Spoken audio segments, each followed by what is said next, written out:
ചോദ്യം ഇതാണ്.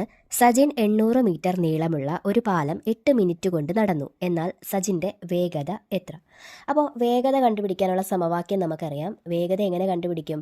ദൂരം ബൈ സമയം ആണല്ലോ. സമയം. ഇവിടെ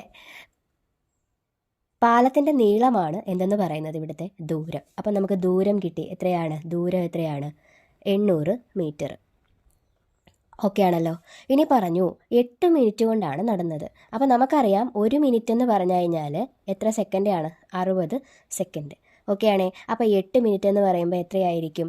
60 ഇൻറ്റു 8 എത്ര കിട്ടും? 60 ഇൻറ്റു 8 480 സെക്കൻഡ് എന്ന് കിട്ടി.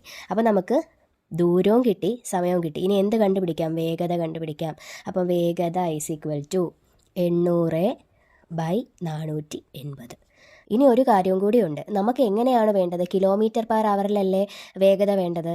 അപ്പോൾ ഇതിപ്പോൾ കിടക്കുന്നത് മീറ്ററിലും സെക്കൻഡിലുമാണ്. അപ്പോൾ മീറ്റർ/സെക്കൻഡിനെ km/hലോട്ടാക്കാൻ നമ്മൾ എന്ത് ചെയ്യണം? ഇതിൻ്റെ കൂടെ 18/5 കൂടി ഇൻറ്റു 18/5 കൂടി എന്ത് ചെയ്യണം? ഓക്കെ ആണല്ലോ. അപ്പോൾ നമുക്ക് ആൻസർ എത്ര കിട്ടും?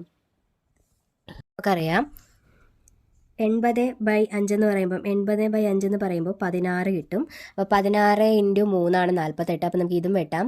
ഒരു 16 16 3 16 48. അപ്പോൾ 3 കിട്ടി. ഇനി 18/3 ചെയ്യുക. 18/3 എന്ന് പറയുമ്പോൾ എത്രയാണ്? 6 ഇൻറ്റു 3 18. അപ്പോൾ ആൻസർ എത്ര കിട്ടും? 6. അപ്പോൾ നമുക്ക് സജിൻ്റെ km/hലുള്ള വേഗതയാണ് എത്ര എന്ന് പറയുന്നത്? km/hലുള്ള വേഗതയാണ് 6. അപ്പോൾ 6 km/h അവൻ സഞ്ചരിച്ച വേഗത എന്ന് പറയുന്നത്.